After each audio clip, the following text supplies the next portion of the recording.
you done now? She's a television icon. She has been on Live with Regis and Kelly, with Kelly and Ryan for oh so many years on our television screen. She talks about her new book, Livewire, long-winded short stories. It's available right now. It is an inside look at Kelly Ripa's life throughout, not just Live, but her marriage with Mark Consuelos and more. She writes every single word of this book, and we talk about that. As somebody who's written two books, I understand the process of what she has to have gone through. So Kelly Ripa joins us this time on The Collection.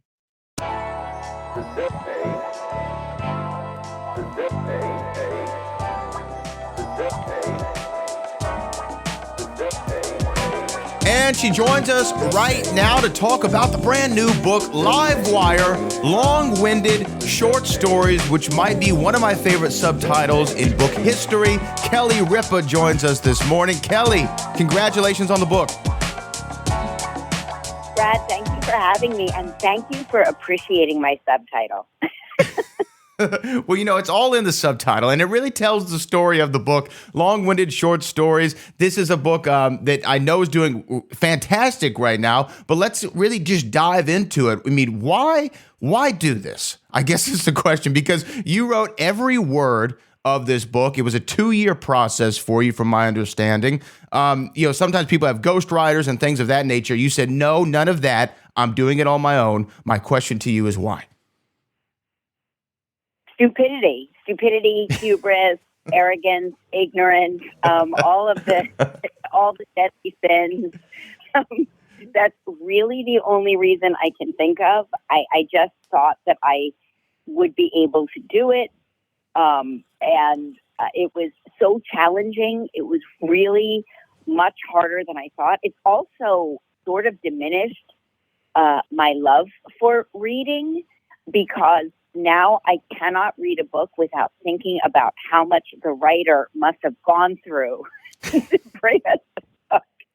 So it's this dual thing. I just really knew that I speak and tell a story in a way that only I could do. I didn't think that working with another writer would be beneficial. And, if you've read the book, or people who have read the book, take away the fact that you think that a story is going in one direction, and it always takes a left turn or a right turn or a twist right in the middle that you didn't see coming. And so a chapter that you may think is about one thing winds up being about something else. And that was not intentional. It's just the way I tell stories, and the way I always have told stories. I mean, I've confused myself, when I'm doing host chat in the morning on the talk show, I will start out talking about one thing, and then next thing you know, we're talking about the weather, and I think to myself, how did we get here? How did I get us here? Yeah, it's such an interesting process to write a book. I've actually written two myself, and here's what I remember. I remember writing the first one, and after the process was over, I was reminded of Daniel Craig. He was asked if he was ever going to play James Bond again, and he said, I'd rather smash this glass in front of me and cut my wrist than to ever play James Bond again. And that's how I kind of felt about after I wrote the book. The process was so hard, I never wanted to do it again. Do you have any desire to ever go through this process again? So I feel exactly the same way. But the reality is they cut 200 pages out of the book. And my editor keeps saying, well, you already have a second book. I mean, it's sitting right here, because these stories, as long-winded as they are, they were even more long-winded. And so I just think that I'm too close to it right now to say definitively if I will or if I won't.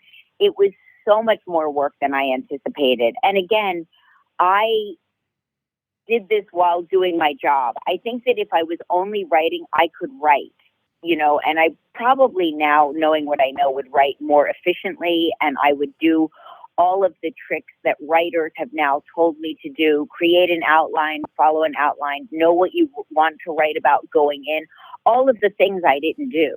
I was writing from the top of my head to my computer screen and sometimes a legal pad because I am a more efficient writer on paper than I am on a computer. And so it's with that spirit, knowing now how kind of to construct a book, that I wouldn't say no, because I never say definitively anything. If you had asked me, would I still be hosting a talk show 23 years later, I would have told you I will never get past the third year. But here I am, and it's become the foundation for my life and, my professional life anyway. But I never say no to anything, but right now I'm just way too close to the process. Because writing a book is hard, but selling a book is so hard.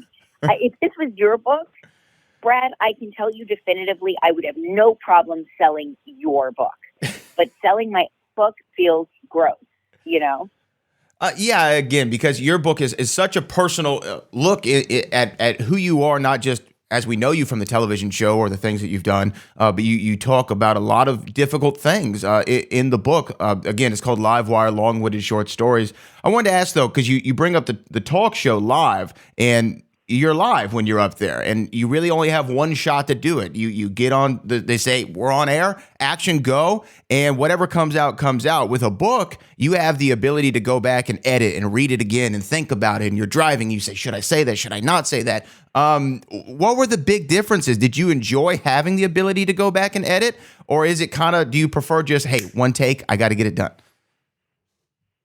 Yeah, it was funny. My editor kept saying to me, we have to finish. It's done. And I was so I had a drop dead deadline, where it goes to the printer. And I was making rewrites and re-edits up until midnight of that deadline. I'm not kidding. I'm not exaggerating. My husband came downstairs to the kitchen and he said, you just have to do it. Just pull the plug. It's great. People are going to love it. They're going to get a lot out of it. It's great. Just pull the plug. And when I tell you, when I was recording the audiobook, I started finding things that I wish, like I started finding funny bits.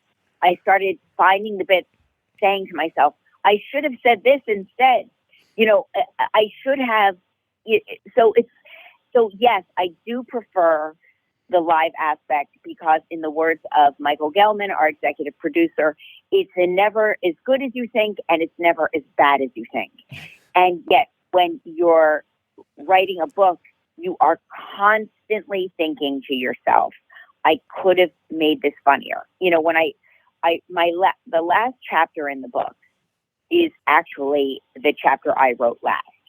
What's interesting about that is the book is stacked in a way where the chapters I wrote first, second, third, they're in all different orders. This is a non-sequential book. But the last chapter is the chapter I wrote last. And I really thought that I figured out how to write in that last chapter.